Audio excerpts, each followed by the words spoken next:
porque hasta no hace mucho la historia del Itata era súper desapercibida, pasaba totalmente desapercibida la historia del naufragio y era bien extraña que dentro de la historia marítima no tuviese el lugar que merecían estas personas, estas familias que iban en... Entonces, los que tenían un sentimiento mucho más arraigado con esta historia era la gente de los choros. Y realizando algunos trabajos para la Católica del Norte, por ahí fuimos un poco descubriendo la historia, más allá de los textos y que fuimos encontrando después, pero fueron eso y también una conversación que tuve con Mariana Palma, la encargada de cultura del Museo del Limbo, una mujer de mar, siempre digo una mujer de mar, y ella también me contaba bastantes detalles de la historia. Y por ahí parte el interés, parte el interés. Ahora, en este camino de esta búsqueda, de este interés por conocer un poco más de de esta tragedia, de este hecho histórico, aparece este libro que yo mencionaba, Las catástrofes del Itata, Memorias de un sobreviviente. Y en él queda como plasmado muy claramente lo que fue el vivir esa tragedia. Ese hallazgo, cómo lo hicieron? ¿Cómo llega a usted este libro? Y cómo surge la idea de hacer una nueva edición. Eso lo encontramos en los archivos de la Armada de Valparaíso, en el Museo Naval. Y en realidad lo interesante de ese relato es el relato, es una crónica, es un periodista que se salva y, y va narrando con unos detalles bien, bien dramáticos la forma como va contando la historia.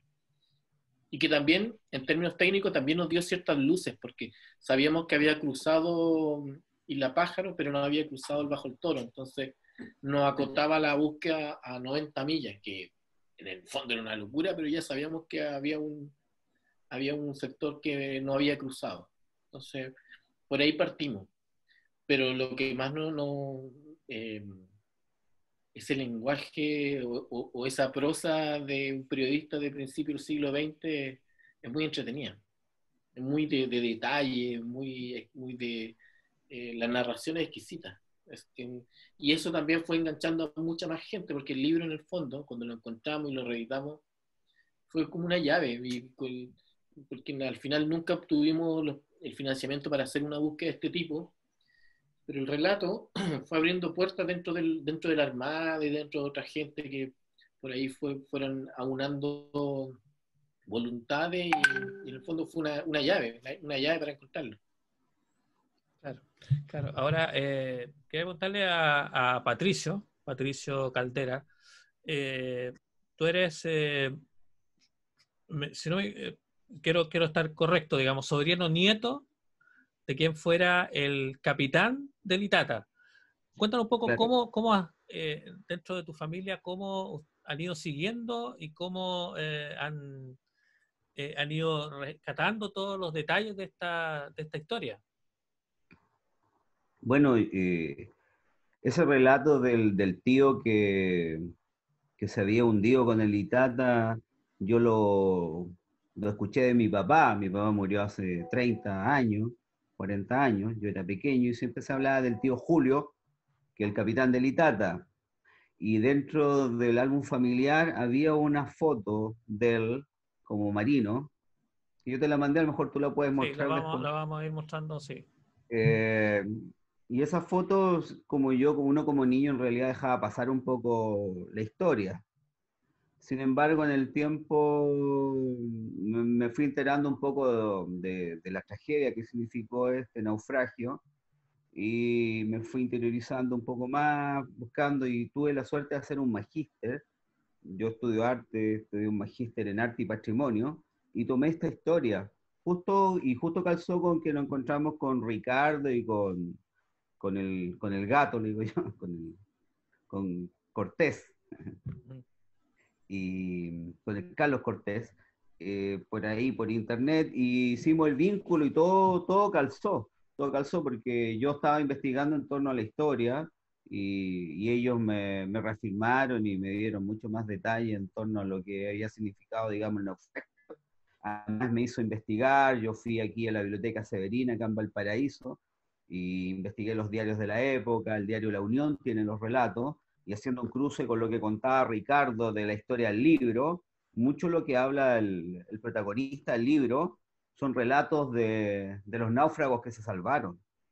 Yo hice el cruce y efectivamente el diario La Unión le hizo alguna entrevista a ellos al día de cuando llegaron acá, en sus casas, y muchas cosas son semejantes los datos que da el protagonista en el libro con los relatos que están escritos en el diario La Unión. Daniel, bueno, Daniel es periodista, es de acá de la zona, hoy día está en Santiago, pero tú eres descendiente también de personas que fallecieron justamente en este naufragio. Y tú llevas años también investigando esta tragedia. Cuéntanos un poco cómo ha Sí, sido esa búsqueda también de los detalles de esta tragedia. sí, Cristian, en mi familia siempre estuvo el relato de mi bisabuelo y de mi tía abuela, que fallecieron en el naufragio del Itata. Se contaba mucho como leyenda, con muchas historias, algunas no concordaban, qué sé yo, pero el relato de mi padre y de sus hermanos, mi padre todavía vive, tiene 93 años, siempre estaba la historia, el cuento de lo que había ocurrido con el vapor Itata. Y yo hace unos años atrás me puse a hacer uno de mis hobbies es la genealogía. De hecho, ya lo hago como bien seguido a distintas personas. Me puse a investigar la historia de mis antepasados y seguí con el tema del Itata mucho. Fui a la Biblioteca Nacional, las hemerotecas, y por ahí andando a través de conocidos, me contacté con Ricardo y con Carlos. Y bueno, me contaron, empezamos a intercambiar, supe de la publicación del libro, que yo no lo había leído, sabía que existía así, pero no lo había leído. Y bueno, de ahí lo fui a ver. Tuve la apasionante invitación que me hizo Ricardo a través con la Armada de Chile, y pude hace un par de años atrás ir arriba de un buque de la Armada. Yo nunca me había subido a un buque, y recorrimos todo el camino que hizo mi bisabuelo hasta llegar a donde se hundió finalmente el Itata. Sí, vamos a ir viendo en un ratito más algunas imágenes que cada uno de ustedes nos han ido entregando para este especial que estamos haciendo a un día, digamos, que se cumplan estos 98 años. Hay que recordarle de que esta investigación, yo lo decía, destacaba a Ricardo Bordones, pero también hay que destacar a Carlos Cortés, que también ha Sí. estado detrás de toda esta investigación, ha sido parte de la búsqueda, ha estado detrás de todo este trabajo, así que también hay que destacarlo a él. Desde ya, por supuesto, le enviamos un saludo a la distancia. Ricardo, quería que tú nos pudieras contar un poco de este viaje que comienza en el puerto de Coquimbo este 28 de agosto de 1922. ¿Qué es lo que pasa con el Itata? Para que nuestros amigos que nos están escuchando, que nos están viendo, que no conocen la historia, puedan saber cómo ocurre este naufragio. Bueno, el Itata zarpa con mar arbolada. De hecho, es una mar gruesa que está en los registros de la carta en los archivos del Faro Punta Tortuga. Para ese día declara mar arbolada. Zarpa Litata bueno, no hay una cifra exacta, pero son aproximadamente 500 personas. El Itata iba sobrecargado, por lo menos lo que declaran los diarios de la época, iba sobrecargado. Sumado a eso, que llevaba carga viva. La carga viva se comporta dentro de un barco como el agua, mueve. Tenía una estructura que se le había puesto al Itata que había hecho perder el centro de gravedad, entonces tenía un efecto de péndulo. Yo creo que fueron varios factores, fue una seguidilla de errores y de de desaciertos también de la Armada en no prestar la ayuda, siendo que habían recibido la noticia. Desaciertos también en llevar 4 botes salvavidas en un buque que llevaba 500 personas, era algo que influyó en el desastre. Los invernales, la carga viva llevaba, no sé, fardos con carga viva, con pasto que taparon por donde se evacuaba el agua. Fueron una serie de factores que en el fondo hicieron de esta la peor tragedia marítima de Chile. Sí, vapor zarpa antes de las 12 del día. ¿A qué hora ocurre y a qué altura, para que nuestros amigos que nos están viendo, a qué altura más o menos ocurre el naufragio? El naufragio ocurre como la cifra, el horario exacto no lo conozco, pero debería haber sido entre 1:15 para las 2 de la tarde. Sí, por ahí. Más o menos, 2, 3. Sí, como las 2 de la tarde.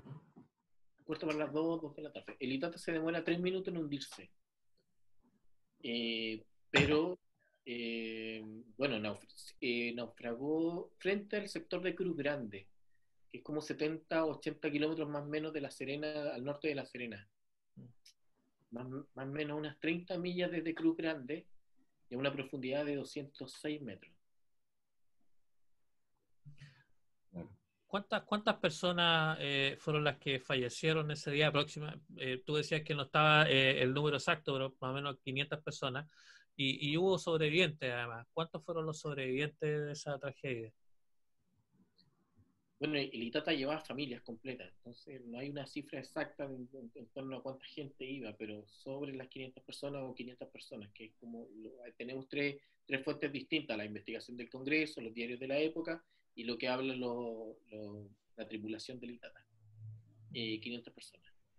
Hay una cifra oficial que son como 372, 392 que está marcada, pero esa se desestima en los relatos de la época y hablan de 500 personas. Que tiene que haber sido, es decir, en el fondo mucha gente, este era el medio de transporte para viajar al norte y se anotaba uno, pero iba con la familia completa. Claro, ellos iban en el fondo a buscar nuevos caminos, digamos, laborales en el norte de nuestro país. Y claro, los viajes en esos años eran bastante largos, entonces no era como ahora que uno podía tomar un avión desde el norte y estar acá y estar con su familia. En el fondo se llevaba a la familia completa al lugar donde estaba el trabajo, digamos. Sobreviven 26 hombres jóvenes que da cuenta de la misma tragedia, de que no haya sobrevivido ninguna mujer, ningún niño de este evento. Pero esta era la forma como se pobló el norte de Chile. Así fue construyéndose el despoblado de Atacama. Pero también era importante rescatar ese valor histórico que tiene este sacrificio histórico que tienen estas familias. Ahora, hay que recordar de que el Itata tiene también una historia bastante larga. No era un vapor nuevo, digamos. No sé si Daniel puede contarnos un poco de eso también.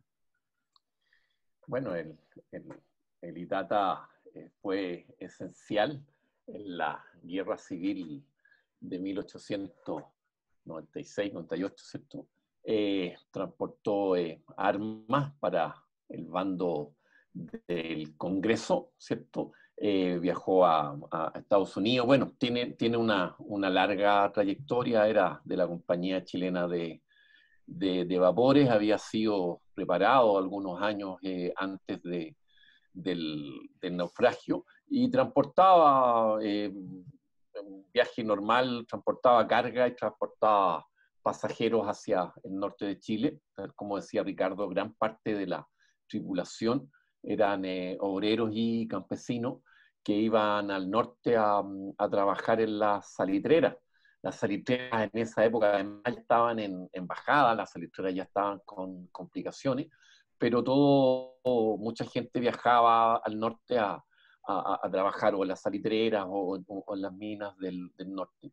Y por eso iba tanta familia de origen popular, de Santiago, de Valparaíso principalmente, la gran cantidad de personas que viajaban en el Itata, y muchos de ellos, como dice Ricardo, también se subieron de polizonte, era relativamente fácil, aparentemente de pavos, como el nombre que tiene. Por lo tanto, la cantidad exacta de pasajeros nunca se va a saber, sobre todo porque la gente más humilde no dejaba, quizás muchas de sus familias ni siquiera supieron qué pasó con ellos, nunca.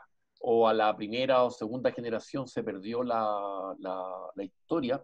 Por eso que no hay como a Ricardo le ha costado un poco encontrar a descendientes. Y yo creo que, claro, tiene que ver con eso, que muchos de los pasajeros son gente que la historia los olvida. ¿No es así, Ricardo? Claro, claro. Ahora, Patricio, en este trabajo también de esta búsqueda de información, ¿qué es lo que has podido recabar con respecto al capitán del Itata? ¿Qué es lo que se sabe de él o qué es lo que has podido tú investigar en este trabajo que has desarrollado?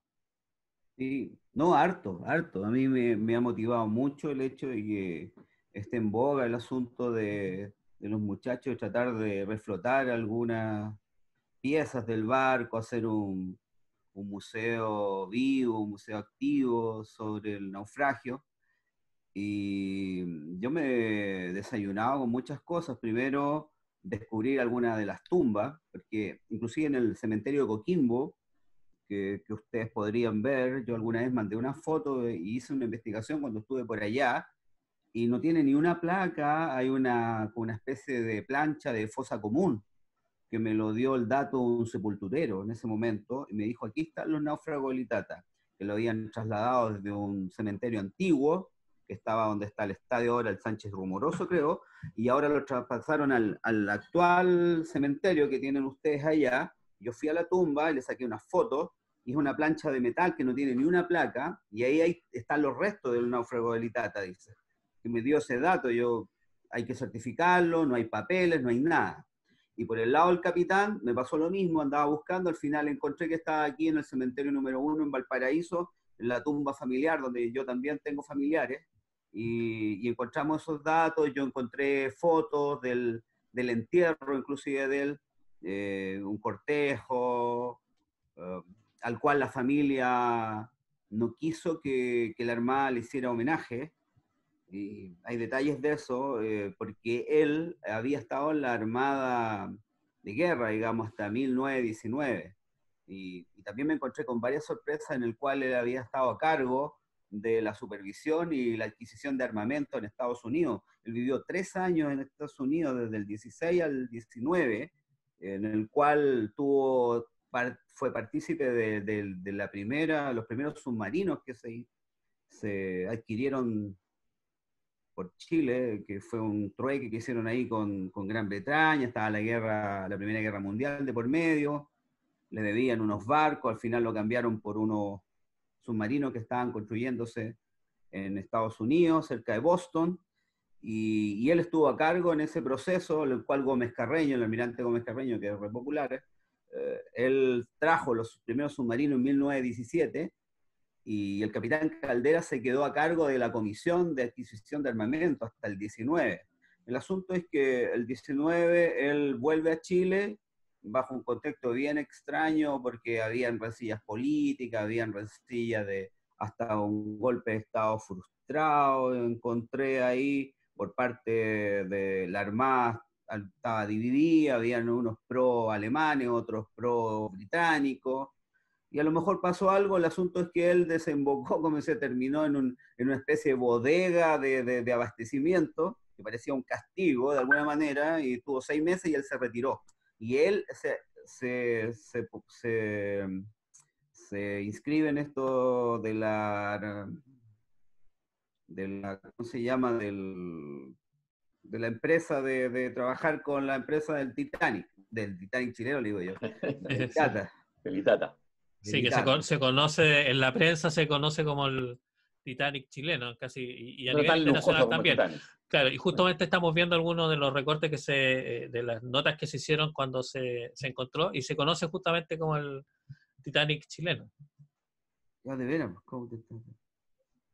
Pero, o sea, ese fue un nombre que le dio la prensa. Nosotros Sí, nunca claro, hicimos sí. vincularlo. Son dos historias distintas, tendrán pero tiene su mérito propio también el Itata.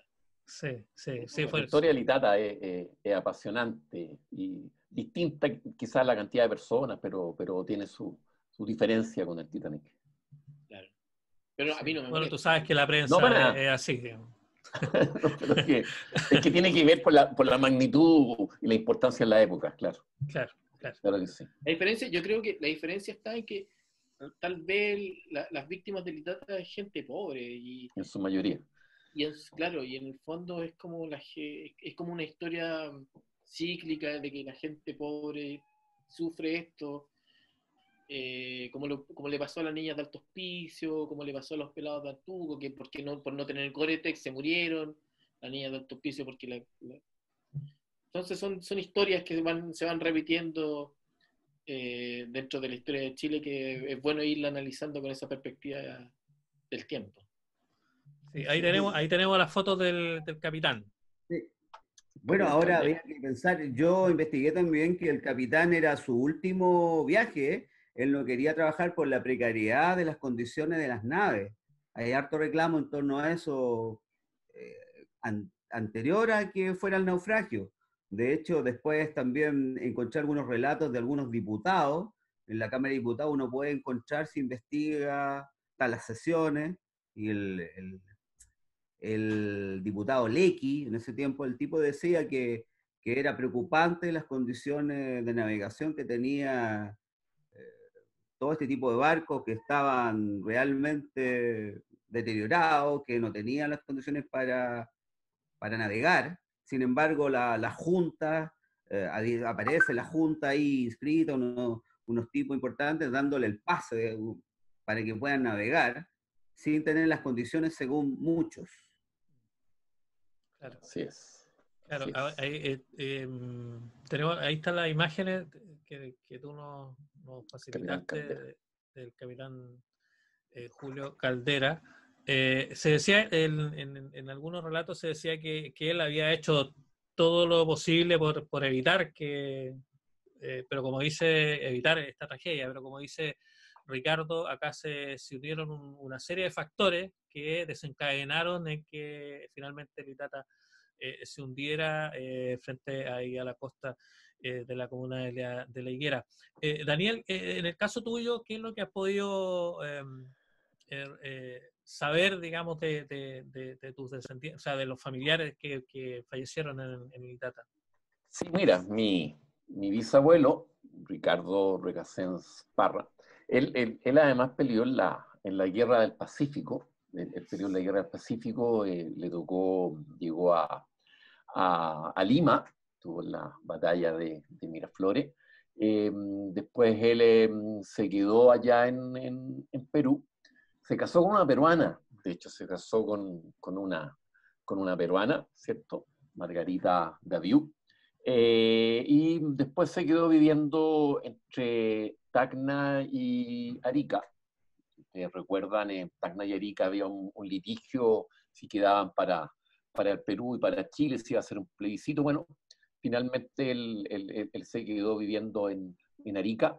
Era agente de aduanas y él tenía 10 hijos. Las familias en esa época tenían familias grandes, tenía 10 hijos.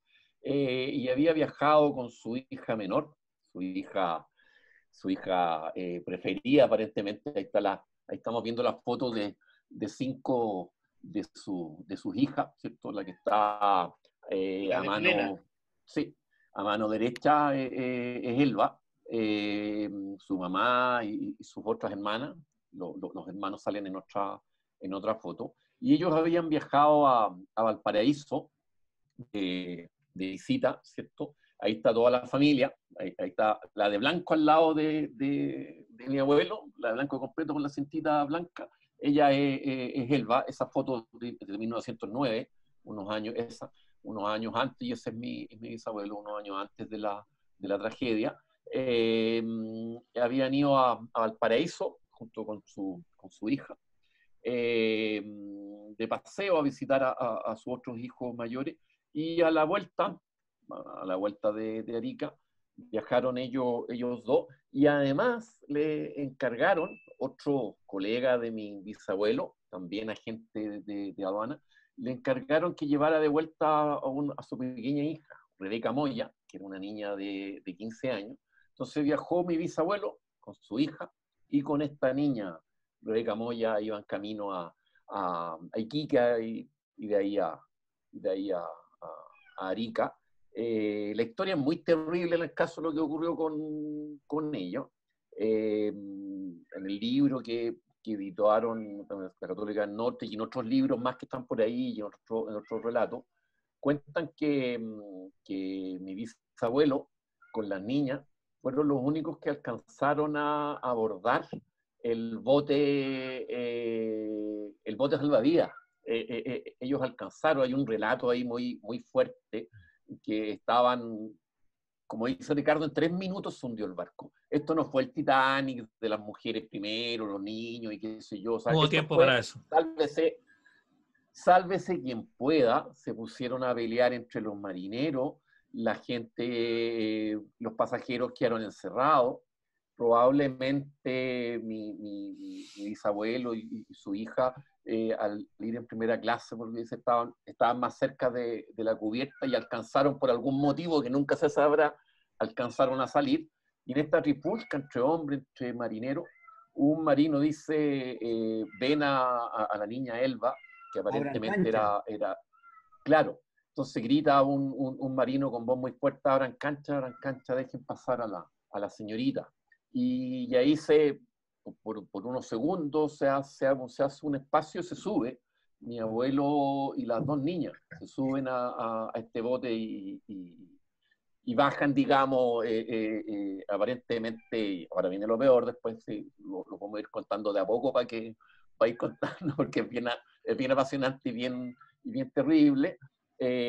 Bajan ellos al bote con otro.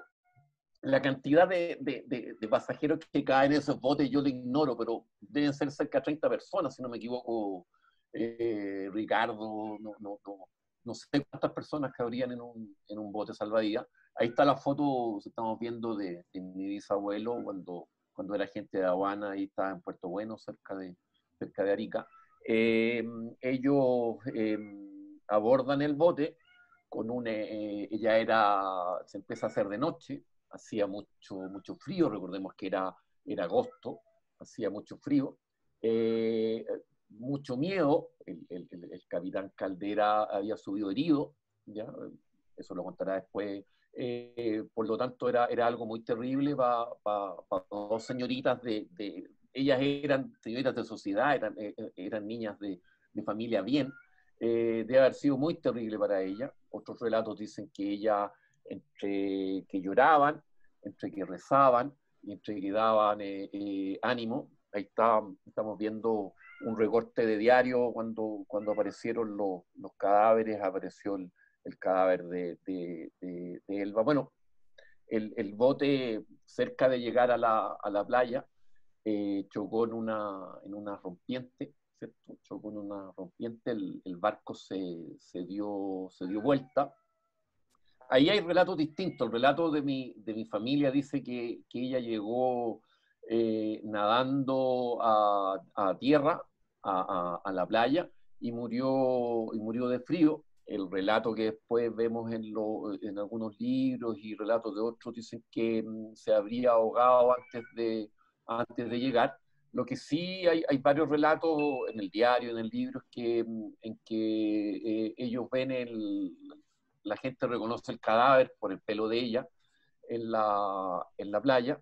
el cadáver de mi bisabuelo, don Ricardo Recasén Parra, no apareció nunca, o al menos eso es lo que en mi familia se dice. Después, por las investigaciones que yo he hecho, el cadáver sí habría aparecido, aparecen algunos documentos. Eso es un tema que hay que seguir investigando. En los recortes de diario sale que el cadáver abordó un barco hacia el puerto de Coquimbo, por lo tanto llegó a Coquimbo. Uno de sus hermanos mayores vivía en Coquimbo, digamos, en Vicuña, vivía en la región, por lo tanto él llegó ahí. Esa fotografía aparecemos con mi hija menor haciendo un homenaje. Hay un tema bien loco en todo esto. Mi bisabuelo nació en agosto de 1863. Yo nací en agosto de 1963. Elba Recasens, nació en febrero de 1902.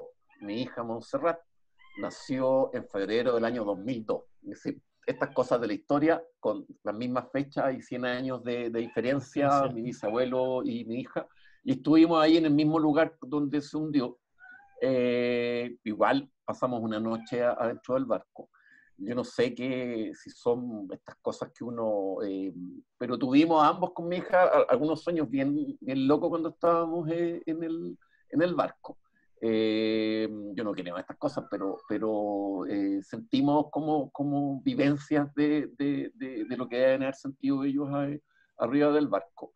Y bueno, ellos fallecieron en la catástrofe. Mi bisabuelo y mi tía abuela Elba, que tenía 19 años de edad. Ahí está, esa es la única foto relativamente actual que sale en un diario. Yo esa foto no la resguardó la familia.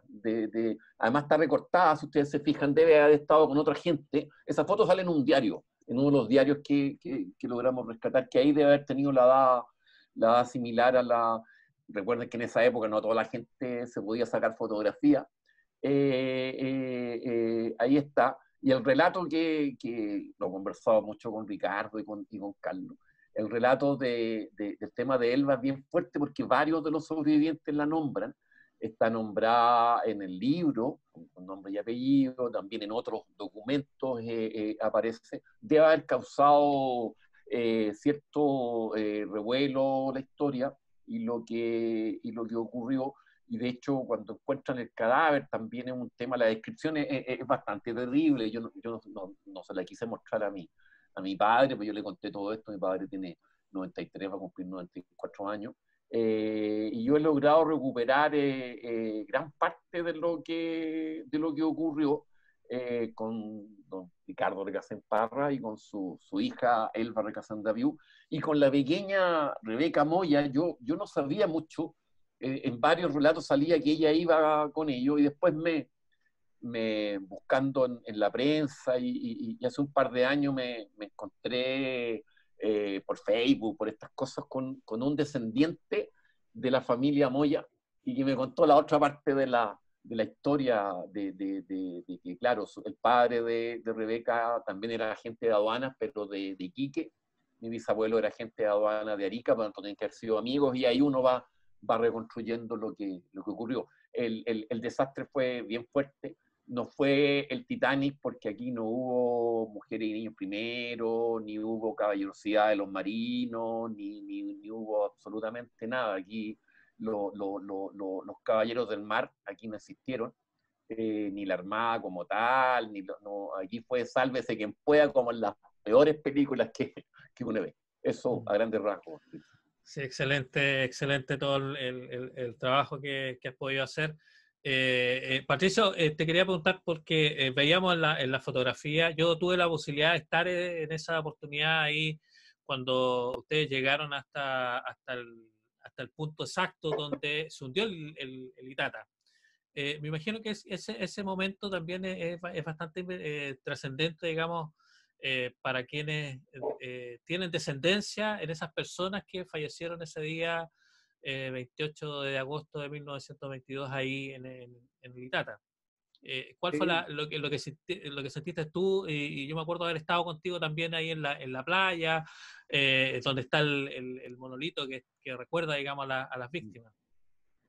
Es que a la larga y en la medida que uno va investigando más, se va dando cuenta de que lamentablemente aquí hay responsables jerárquicos, hay una jerarquía mayor que ordenó de alguna manera que zarparan, que ordenó que el barco se cargara de modo excesivo, que ordenó que todo estaba en orden, y no es así, porque inclusive he encontrado relatos de mi propio tío que decía que él no aceptaba que en esa tercera cubierta se subieran animales.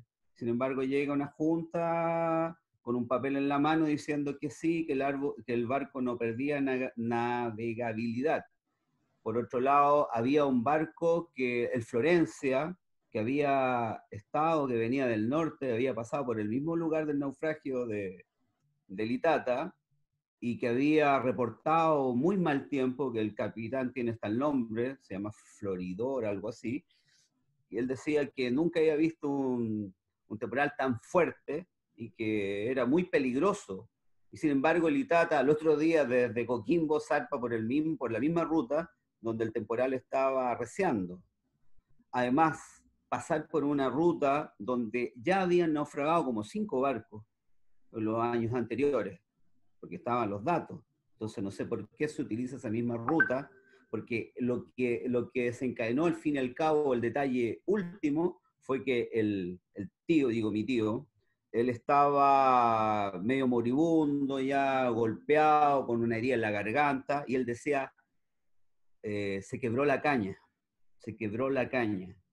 Eso dicen varios en el relato, o sea, se quebró la caña de timón, o sea, el barco no tenía navegabilidad, entonces nunca él lo pudo poner, digamos, proa a las olas, entonces le daba por babor el oleaje hasta que lo tumbó y lo dio vuelta, le daba por el lado, entonces no podían navegar si tiene la caña, más encima el temporal, más la sobrecarga, más la cantidad de animales que llevaban, eh, todo hizo sucumbir rápidamente en 3 minutos, como dicen.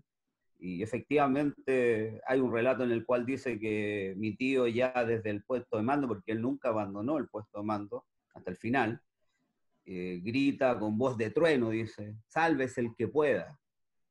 Y ya el barco se hunde, se va por ojo y se cae. Y en eso él, no sé cómo, sale a flote, herido, y unos marineros le tiran un pantalón, dicen, lo agarran y lo suben medio aturdido, en ese aturdido lleva tiempo, van en ese bote donde contaba Ricardo que iban las otras señoritas y otros marineros, y como que pierde el conocimiento, después recobra el conocimiento y dice, tenemos que eh, desarrollar este rescate por los náufragos, tenemos que armar el rescate. Y en eso caen en la rompiente y se da vuelta el bote y ahí mueren casi todos. Ese fue en eso desencadenó, así murió, digamos, él. Y además los marineros le tenían mucho cariño, porque los relatos también dicen, tenemos que encontrar el cuerpo del capitán, no podemos dejarlo por ahí tirado, y efectivamente lo encontraron, lo bañaron, lo lavaron, así como querían embalsamar el cuerpo, así, con unos rituales antiguos, digamos, estáis hablando con un jefe, un rey o algo, y lo cuidaron mucho el cuerpo, después lo trasladaron y le hicieron aquí, querían hacerle honor en Valparaíso, pero la familia no quiso honores de la Marina porque había un problema y hubo diferencia y estaban peleados con la Marina, digamos, la Marina de guerra. Y también porque él había dejado establecido que no estaban las condiciones para navegar ni ese barco ni muchos más. Claro, claro. Quiero saludar a Raúl Campos, profesor de historia, historiador regional, que se unió a nuestro programa. ¿Cómo estás, Raúl? Bienvenido. Hola, Cristian. Buenas noches a ti y a todas las personas que te acompañan, quienes han hecho un trabajo extraordinario por encontrar no solamente lo que el barco en su contexto físico, sino que todas estas historias que se desprenden de este naufragio. la historia del barco, del capitán, de las mismas personas. Así que admirable el trabajo que han hecho, como te digo, de rescate patrimonial, de nuestro rescate de nuestra propia historia. Así que muy contento, he estado siguiendo muy atentamente la transmisión y la conversación que han tenido en este rato. Sí, un tema que conversábamos es el motivo que tenían estas familias de poder trasladarse al norte del país. ¿Cuál es el contexto histórico en el que bueno, algo contó Daniel, el contexto histórico, digamos, de cuando ocurre este naufragio? ¿Qué es lo que estaba pasando en nuestro país en esos años? Mira, quizás nosotros como país estamos preparándonos en cierta medida para lo que iba a acontecer después, que era la Gran Depresión del 29, ¿ya? Todas estas familias, o sea, las crisis económicas en este país empezó a vivir muchos años antes y las familias emprendieron en una acción bastante arriesgada el retornar a las salitreras, en un contexto en que las salitreras ya venían a la baja. Cuando tú ves, por ejemplo, Humberstone y Santa Laura, esas son las salitreras modernas. Uno va y mira esas edificaciones, el pueblo de estas salitreras, y uno se imagina que siempre fue así. Y francamente, Humberstone y Santa Laura son las últimas salitreras que logran mantenerse como un formato de lo que se llamaba el company town, o sea, campamentos donde residía la gente y posteriormente ir a trabajar al caliche. ¿Ya? Entonces era una apuesta bastante arriesgada de la población de aquella época el tratar de ir a un lugar donde la actividad laboral estaba ya en decadencia. Sin embargo, eso no quitaba el hecho de que Antofagasta, Iquique y hasta Arica eran polos bastante atractivos también para la población del sur, que iba en esta medida como a probar suerte. Digamos, en cierta medida los del norte se venían al sur a probar suerte y los del sur se iban al norte. Era como un intercambio bastante fluido y que por eso explica la existencia de la ruta del Itata. ¿Ya? Porque hay que recordar que el Itata hacía esta ruta de manera frecuente, no era un viaje ocasional. Entonces, eso, como te digo, nos explica de este flujo de población que era bastante activo en los primeros años del siglo XX. Perfecto. Eso tuvo como contexto así de a dónde iba y a dónde iba la gente que iba en el Itata. Daniel, perdón, Ricardo, hay algunas preguntas que nos están haciendo nuestros amigos por las redes sociales. Héctor Hugo Pizarro Miranda nos pregunta, ¿qué es carga viva a bordo? Ganado. El Itata llevaba cabeza, vacuno, cordero, ganado. Ganado, y el ganado se comporta como agua. Se mueve, no puede ser atrincado como cualquier carga. Entonces, eso también fue un factor de péndulo, que incrementó este efecto de péndulo que tenía en la navegación en Itata, que tiene que ver con la pérdida del centro de gravedad, que son una de las hipótesis que dan los armadores de la época por el tema del naufragio. Claro, que tuvo, como tú lo decías, tuvo varias modificaciones desde que fue construido hasta que ocurre la tragedia, digamos, sufrió varias modificaciones. Se le agregó una cubierta más. Y claro, también eso afecta al centro de gravedad del buque, el claro. metacentro. Exacto. Acá, bueno, comentarios. Mariela Bravo Fernández dice, Luis Alberto Caules Fritz y Malvino Caules Fritz son mis tíos abuelos que fallecieron en el Itata. Mariela Bravo Fernández dice, ¿hay algún proyecto para rescatar los restos de pasajeros que quedaron en el fondo marino? Esa pregunta para Ricardo. Bueno, hay restos óseos, tiene que ver con la profundidad del Itata, donde no hay luz y hay mínimas de oxígeno, los restos óseos se conservan. Se ven. Pero eso me parece que un poco es difícil, es complicado, y yo creo que el Itata en sí es un lugar sagrado, es una tumba en el mar.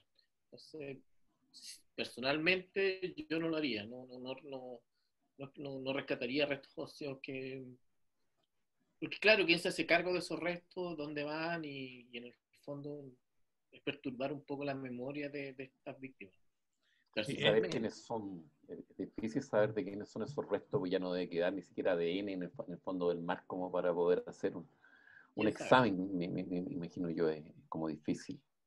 sí, Ahora, Ricardo, si hay un proyecto para rescatar objetos, bueno, después del descubrimiento la universidad adquirió un ROV, un robot submarino, hemos tenido ahí unas suspensiones, pero tenemos que ir dentro del corto plazo a los restos del Itata. Lo que nosotros hemos registrado del barco es la proa, pero hay gran parte de los restos del Itata que no hemos registrado. Y lo otro es que tenemos que delimitar el área para la pesca de arrastre, que es uno de los principales riesgo que tienen los restos náufragos en la pesca de arrastre. sí, ahí quiero mostrar algunas imágenes que tú nos enviaste de lo que del trabajo que ustedes hicieron. Me gustaría que nos contara un poco cómo ocurre este hallazgo finalmente, porque ustedes estuvieron trabajando durante mucho tiempo.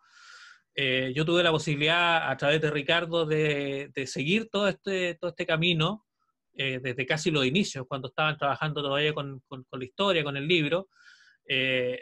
Tuve la posibilidad de que Ricardo me contara cada una de las expediciones que iban haciendo. Y me gustaría que contara cómo fue ese proceso y hasta que llegan a estas imágenes que estamos viendo ahora.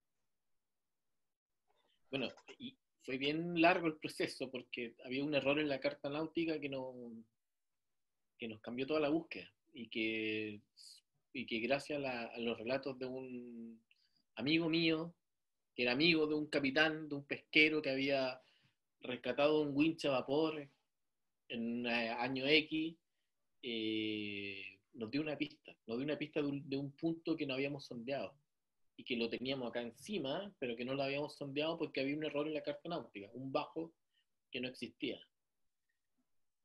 Y eso nos acotó el área después de haber cubierto 90 millas cuadradas, teníamos un área de 800 metros, 1000 metros cuadrados. Teníamos que encontrar, tenía que estar ahí. Ya habíamos desarrollado todo, sabíamos los nudos que había navegado, sabíamos hasta dónde había llegado, no podía haber cruzado ciertos puntos, ya era imposible que no estuviese en algún lado. O sea, era una locura lo que nosotros habíamos, todo lo que habíamos cubierto, todo lo que habíamos hecho. Era bastante millas cuadradas. Y claro, conseguimos los equipos con la Fundación Oceana, conseguimos la embarcación de la Católica del Norte, hicimos una grilla, teníamos este dato del capitán Oliver Riegel, que en el fondo él fue el que lo encontró técnicamente. Y claro, él es capitán de un pesquero de langostino, entonces cualquier evento, cualquier lugar que él puede, lo anota, y lo dejó anotado. Entonces para nosotros fue oro. Y ese punto lo sondeamos en 3 días y claro, el tercer día, el cuarto día creo, lo encontramos. Lo encontramos el tuntún porque en realidad tampoco teníamos sonar multiasa, entonces estábamos tirando el robot así. Y al cuarto día lo encontramos. Me imagino que ese momento, bueno, la emoción de poder llegar al final de un trabajo arduo, porque fueron muchos años que ustedes estuvieron trabajando con la Armada, como dices tú, con la Católica del Norte, en encontrar esta aguja en un pajar, porque en el fondo ustedes sabían más o menos, pero requería de tecnología para poder encontrarlo. Me imagino que en ese momento, y yo logré ver algunas imágenes, porque fue bien impactante el momento en que lo encuentran y se abrazan ustedes también. Cuéntanos un poco sobre ese momento exacto. Bueno, ya íbamos y teníamos la certeza de que ese día ya lo encontramos, ya no podía no estar en algún lado. Y habíamos detectado un punto en el mono AS, teníamos un sonar arcaico de la Estela Maris. La Estela Maris, la lancha de la Católica del Norte.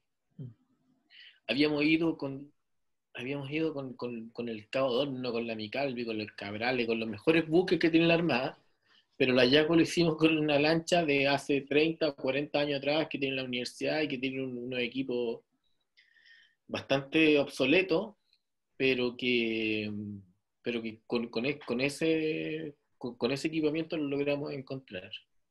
Es una contradicción, un poco entender que la tecnología no lo hace todo, que siempre es mejor tener una buena investigación documental antes de iniciar cualquier búsqueda de este tipo. Y claro, fue emocionante. Fue emocionante el poder encontrar los restos que estaban ahí y que contaban mucha historia, porque hay muchos objetos que, claro, no aparecen en el documental, pero hay muchos restos óseos, hay zapatos, existen maletas, botellas, y son objetos que cuentan una historia, entonces eso también es como bien, eh, no sé si fue como emocionante, porque también está el relato de la gente que muere ahí, no es como encontrar un tesoro, es como encontrar algo pero que también hay algo detrás que es bien fuerte, entonces, sentimientos encontrados. Claro, claro. Pero hay mucho dolor. Exacto. Sí, y yo me recuerdo que cuando fuimos al lugar, cuando estuvimos ahí, cuando se depositó esta ofrenda floral, también cuando estaban ustedes los descendientes, fue un momento bien especial, porque nosotros sabíamos que bajo nuestro, digamos, a 200 metros de profundidad, estaban los restos de estas personas que habían estado, que tenían sueños, que tenían una vida por delante, que iban al norte de Chile en busca de mejores caminos y que habían fallecido ahí. Entonces también, como dice Ricardo, es una sensación extraña, digamos. Por una parte se logra el objetivo de encontrar estos restos, pero claro, está el sentimiento de las personas que allí fallecieron. Sí, en torno a lo mismo, la gente que fallece ahí, está ese dolor, lo que contaba Ricardo, que eran personas sacrificadas, de la clase obrera en su gran mayoría, que iban al norte a buscar un futuro, y de alguna manera el juicio de la historia cercana en ese tiempo en contra del rescate, que el rescate fue nulo, ¿no? Porque el juicio fue decir que porque eran personas de alguna manera de condición precaria, no hubo ese auxilio pertinente, porque el Chacabuco llegó 18 horas después, o sea, casi un día entero, y estando la flota en Tongoy, que estaban cerca de Coquimbo, cerca del naufragio, sin embargo se detuvieron en Coquimbo, cargaron agua, buscaron un médico, y llegaron ya cuando la gente, la verdad, toda en su gran mayoría ya había fallecido. Y el juicio fue fuerte porque la comunidad de Coquimbo, de La Serena, hicieron meeting, protesta en contra sobre todo del comandante Schroeder, que estaba a cargo de ahí para mandar los buques, y nos mandó los destroyers porque dijo que él no tenía carbón para andar haciendo rescates, sino que él lo hacía para hacer maniobras nomás. Entonces denostó de alguna manera la vida humana de las personas y se le vino la comunidad encima. Y es lamentable cómo se van tapando las cosas, porque al fin y al cabo ese Schroeder terminó siendo comandante en jefe de la Marina después. Sí, hay para explicarle a la gente que nos está escuchando, en ese mismo momento la Armada de Chile estaba realizando ejercicio y estaba en Tongoy, ¿cierto? Que es la cantidad de kilómetros náuticos, no lo sé, pero es relativamente cerca de donde fue el hundimiento. Del naufragio se supo de inmediato, ¿cierto? Porque donde se hunde ahí cerca estaba esa minera, perdón, que ven hundir el barco y por telégrafo se avisa. El tofo, perdón, se me fue. Estaba el tofo y del tofo los trabajadores ven hundir el barco. Y había telégrafo y se avisa a la Armada, por lo tanto, Y lo que dicen los reportes es que el almirante dijo que él no tenía, que el carbón que tenía era para los ejercicios, y la gente le decía, bueno, le donamos el carbón, y fue tanto el revuelo que ocurrió después en Coquimbo, lo que dice la prensa de la época que yo revisé, que incluso se mandó a llamar a la milicia para reprimir al pueblo de Coquimbo, porque estaba muy enfurecida con lo que había ocurrido. Después hubo un largo juicio, como ocurren siempre en Chile las cosas, pues la cosa se diluyó y no ocurrió nada, pero en la época fue bastante, hubo bastante polémica por lo que había ocurrido con el no rescate de los pasajeros del Itata. Claro, claro. Ahora, además de este libro, Ricardo, La catástrofe del Itata, Memoria de un sobreviviente, que está editado por la Católica del Norte, hay otro libro que aparece ahí, apareció ahí en las imágenes que mostramos. Ustedes están, entiendo que están trabajando también con ese texto. ¿Cómo va eso? Porque también es un texto, es una reliquia, claro, es un texto bien interesante. ¿Cómo va ese trabajo que están realizando? Bueno, ese relato lo encontramos en Antofagasta, es de Evaristo Pino, es uno de los 26 sobrevivientes, que a diferencia del primer relato de este periodista que hace la crónica, Evaristo Pino escribe el libro 10 años después, y y solo escribe 10 libros, hay 10 copias de ese libro, y ese libro va firmado y va con una foto original.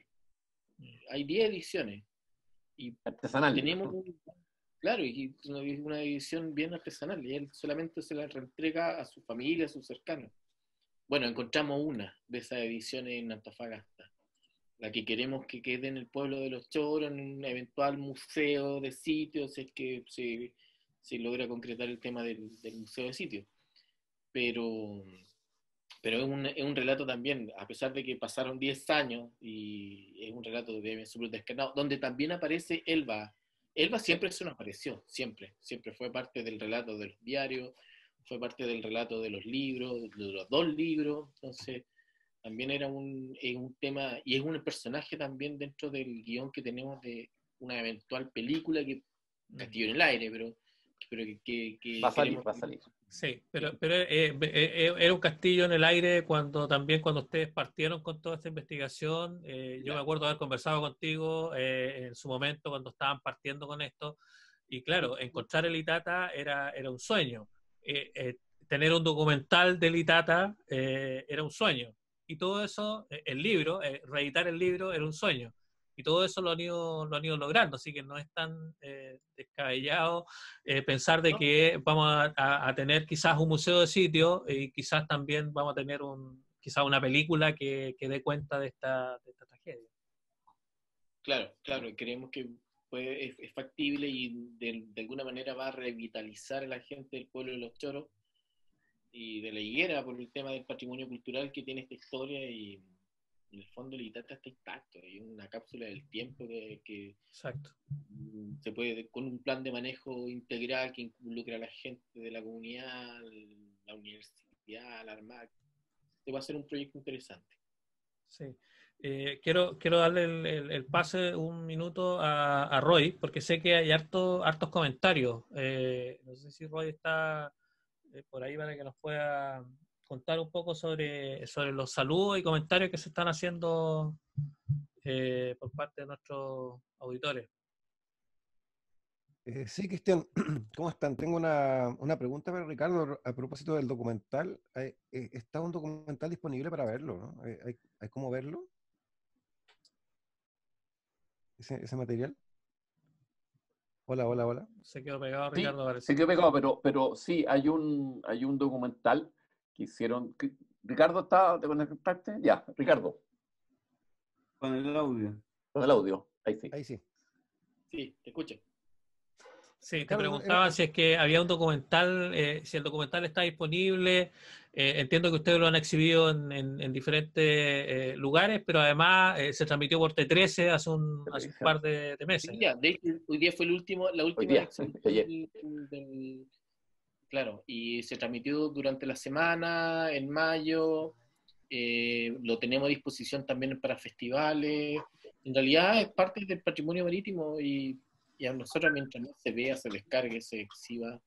No lo hemos subido a YouTube porque hay un tema que los festivales nos exigen cierto nivel de exclusividad. Claro.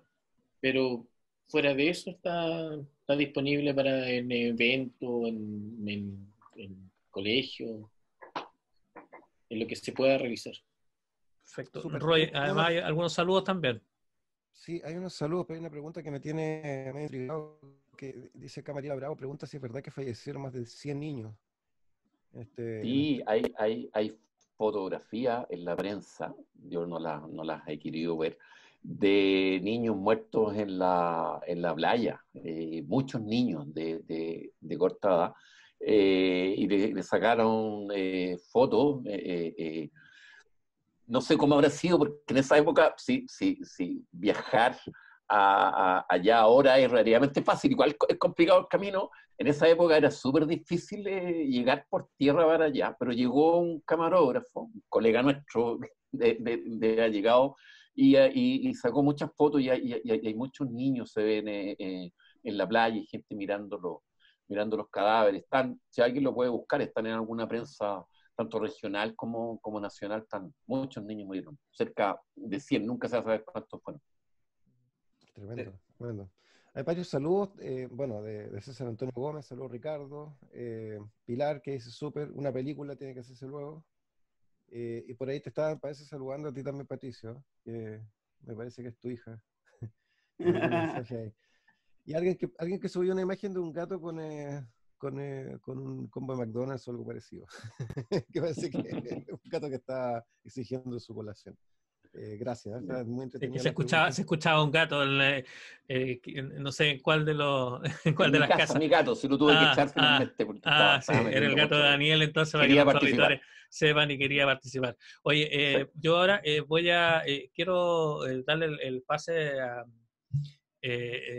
Raúl, porque voy a mostrar esta imagen que quiero, es algo que forma parte también de esta historia, y que ha salido siempre que se habla de este tema, siempre se recurre y se habla de este personaje, que quiero que nos cuente un poco quién es este señor, Raúl Campo, y cuál es la relación que tiene con el Itata.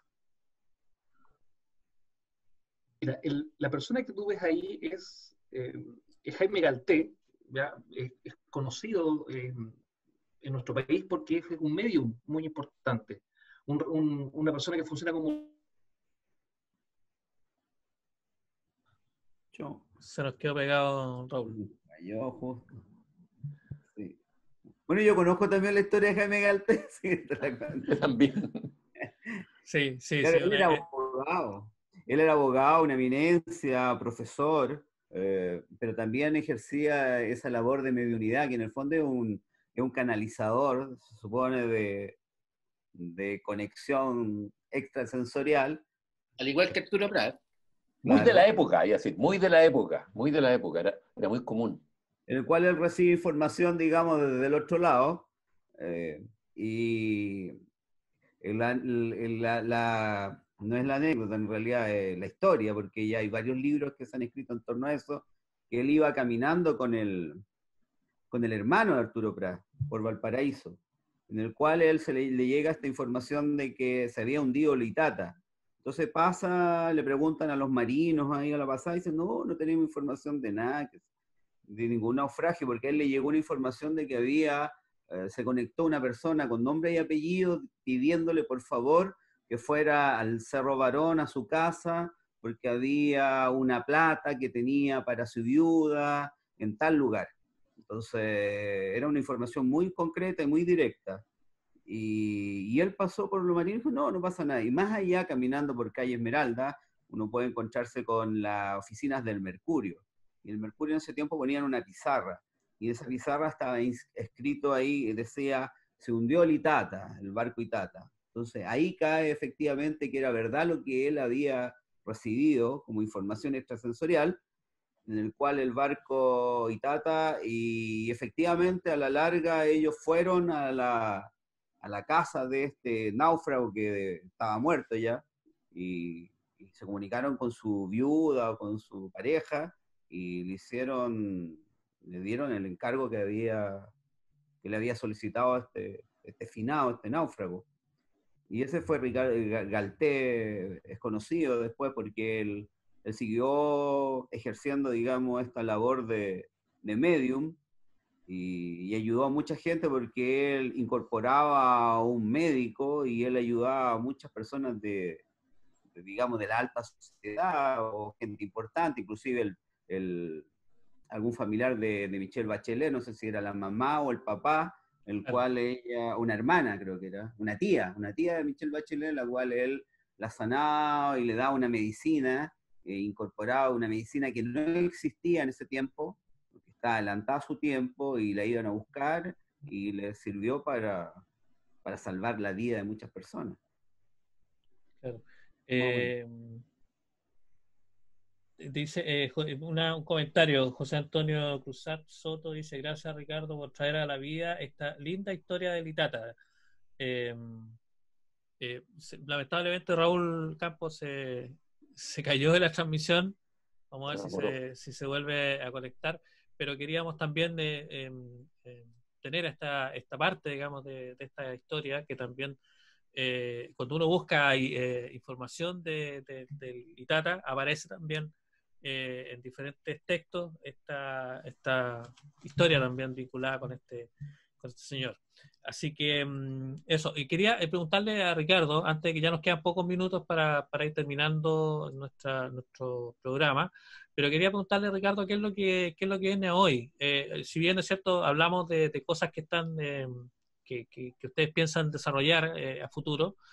Concretamente, yo sé que con esto de la pandemia, todas las fechas que ustedes tenían, las actividades que tenían programadas han tenido que ser como todo el mundo, digamos, han tenido que ser cambiadas, reprogramadas, pero ¿qué es lo que viene a futuro, digamos, con esta investigación y este trabajo que tienen que hacer ahí con los restos del Itata?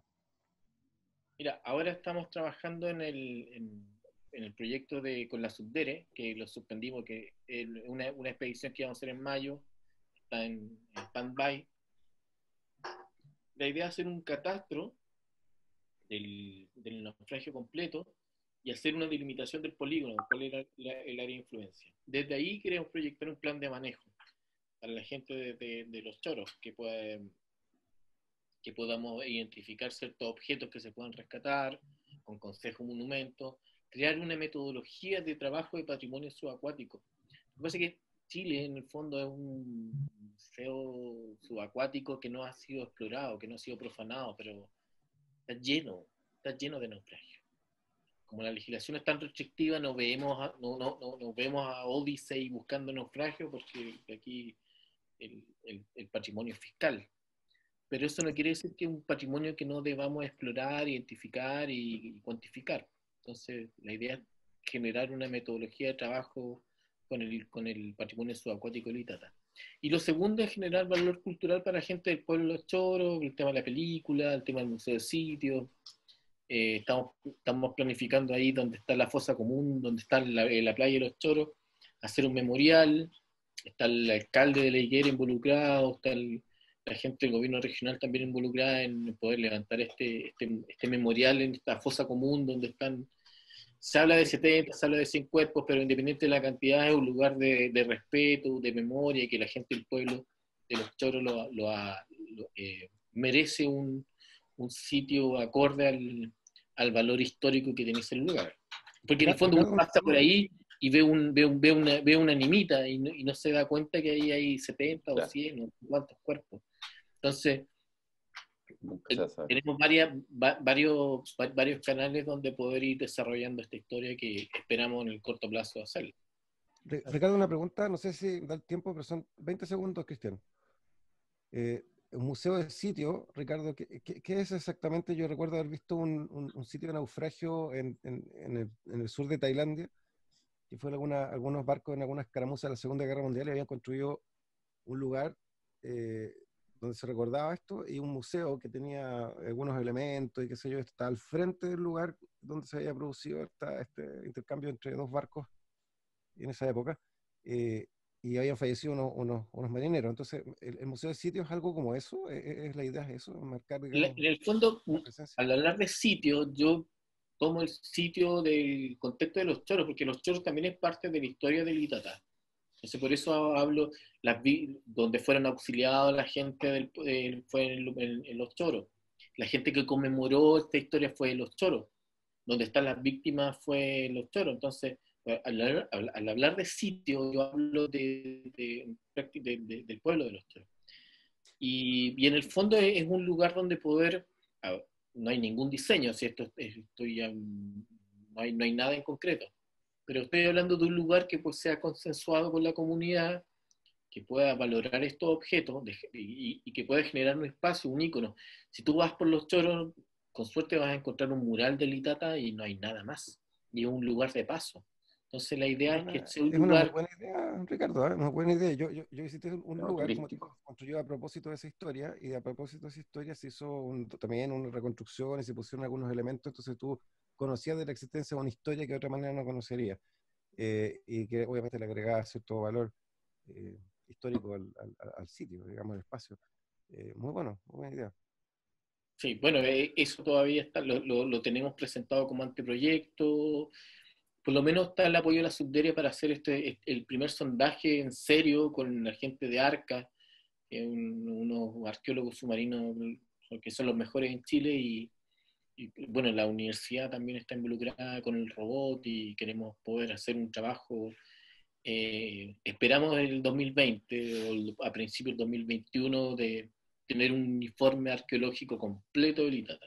Y desde ahí proyectar algo, o a lo mejor ni siquiera, por ejemplo en Grecia, tienen un museo que no han sacado ningún objeto y ellos solamente dejaron cámaras. Y la gente mueve las cámaras sumergidas. Puede Bueno, ser, puede ser. bueno, O muchas sea, en el gracias, fondo Ricardo. son proyecciones. Sí, llegó Raúl Campos, lamentablemente se le cortó la No, transmisión, pero hablamos ya de algo de Galté, pero quería contarte sobre en esos años, este tema de los medios, digamos, era algo muy Común. habitual en el Chile de esos años, Raúl. Sí, era bastante habitual y sobre todo dentro del contingente de la Armada. Curiosamente, dentro de la Armada hay mucho concepto de la cofradía marina, de la hermandad que genera el tener que navegar, el tener que depender de tus compañeros, y eso también abrió el hecho de que existieran hermandades que trataban de comunicarse también con el más allá. Eso también es parte de que nos empezamos a dar cuenta de que la iglesia y las religiones oficiales para esa época no tienen todas las respuestas. Entonces, este espíritu, estas intenciones de las personas de saber más, de tratar de encontrar respuestas, los motivó a adentrarse en el mundo del espiritismo y en el mundo de la conexión con el más allá. Y de hecho, Jaime Galté, como me imagino que lo tienen que haber comentado, fue introducido dentro de este mundo gracias al hermano de Arturo Prat, ¿ya? Que fue la persona, como te digo, que lo guió en este primer intento, en esta primera no sé cómo es la palabra, pero en esta primera conexión que hizo con una manifestación del más allá, por así decirlo. Entonces, como nos damos cuenta, sobre todo en el mundo marino, este tipo de acciones, este tipo de prácticas era bastante común. Muchas gracias, Raúl Campos. Quería hacer un comentario ahí porque en Face hay un comentario de César Antonio Gómez Cáceres. Dice, como Subdere Coquimbo estamos comprometidos con esta iniciativa. Dice, todos los años el pueblo de los Choros hace una romería recordando este triste hecho. Ese es uno de los comentarios que tenemos acá. Algo de ellos sale en el libro Memorias de un sobreviviente. Bueno, hay diferentes comentarios que están haciendo nuestros amigos. Ahí vamos a ir también contestando algunos de ellos, pero lamentablemente nos quedan pocos minutos, pero quería que cada uno de ustedes pudiera ir despidiéndose de este espacio. Mañana se cumplen los 98 años. Voy a partir por Daniel Recasens para que nos dé unas palabras finales y agradecerle, por supuesto, que se haya dado el tiempo de poder compartir con nosotros parte de lo que es la historia de tu familia. No, yo te agradezco mucho. A mí es un tema que me apasiona, es mi hobby. Me encantaría dedicarme tiempo completo a la investigación histórica. Lo hago. Es una historia que está en la familia, es una leyenda que está en la familia, que una vez dice, pucha, mi papá le broca color, ¿de dónde era sido? No sé, que fue súper rico poder comprobarlo, poder ver que fue así. Además, me he logrado contactar con miembros de mi familia que no veía siempre, que también me fueron entregando datos. Tengo un primo en segundo grado que me ha ayudado, es descendiente también de mi bisabuelo Ricardo Recasens, él viene por el lado de las Parras.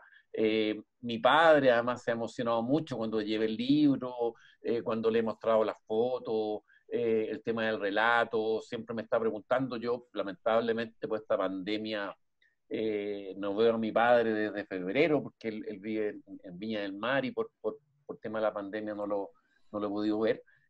Son temas muy interesantes y ricos, y cuando quieran, disponible para comentar este tema. Muchas gracias, Daniel. Patricio Caldera, tuvimos la posibilidad de conocernos acá en Liguera, y te quiero agradecer por haber compartido con nosotros también parte de tu historia, y bueno, dejarte para que nos digas tus últimas palabras, digamos, en este programa.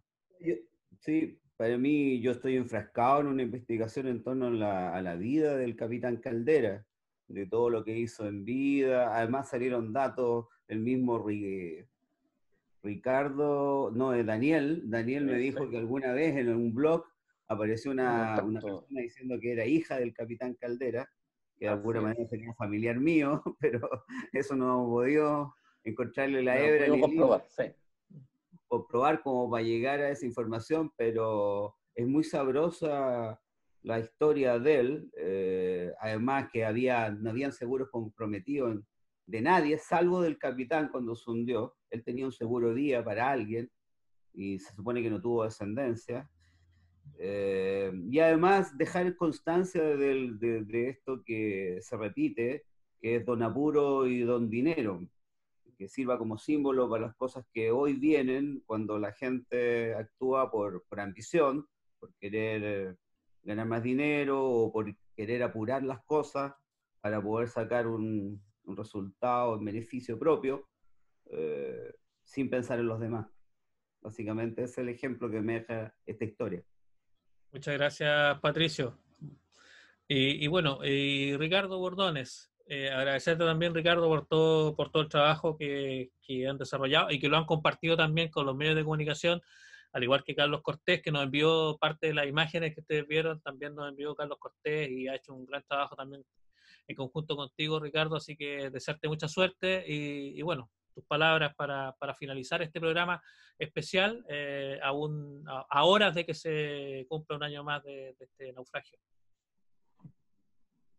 Sí, bueno, es una fecha también de conmemoración, de memoria y claro, que permite no olvidar una historia importante de la región de Coquimbo, de la historia marítima de Chile. Así que nada, te agradezco también el espacio y el interés, y yo sé que siempre has tenido un interés especial en esta historia, así que gracias. Roy Derich, como siempre, un agrado, y bueno, hay harto movimiento en las redes sociales, así que vamos a seguir ahí interactuando. Les pedimos a ustedes que compartan este programa.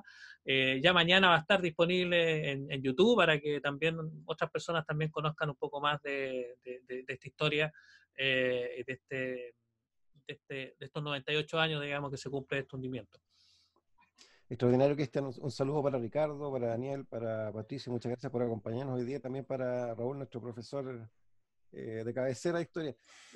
Algo súper importante es lo interesante y la atracción que ha tenido el tema de la historia de Chile tratada de esta manera. Ha sido muy interesante. Les agradezco muchísimo también y les invito a todas las personas a seguirnos, a compartir esta información y a promover también que la historia de Chile puede ser algo apasionante, como lo estamos tratando acá en La Noche del Misterio. Gracias.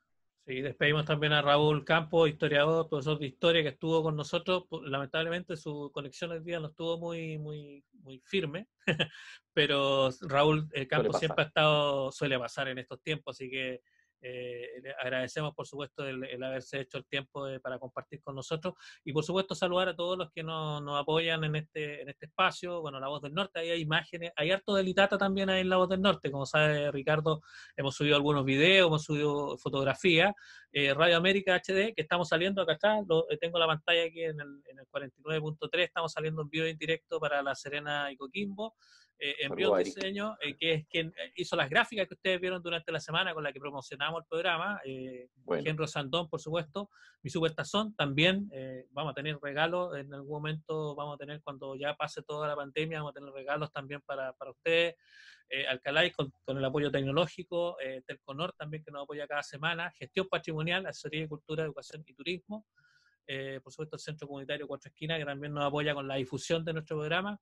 Así que muchas gracias a todos por haber sido parte de este espacio, este programa especial. El Cazameteoritos, por supuesto, Jorge Monsalve, que a propósito le envío un saludo a Daniel Recasens. Jorge Monsalve, el sí, cazador de saludos Jorge, meteoritos, tanto tiempo que no nos vemos. le envío un saludo especial, así que, bueno, Jorge, ahí vamos a Somos estar amigos de mucho momento. vamos a tener meteoritos en algún momento, vamos a tener acá para ir regalando también. Así que todo ello hace Perfecto. posible que hagamos cada semana nuestro programa, todos los jueves, a partir de las 9 de la noche. Así que muchas gracias por habernos sintonizado el día de hoy y por supuesto dejarlo invitado para que nos sintonicen la próxima semana con un nuevo capítulo. Vamos a hablar del caso Friendship. Vamos a tener a los protagonistas de ese caso, así que lo esperamos el próximo jueves a partir de las 9. Chao, chao, que estén muy bien. Gracias a todos.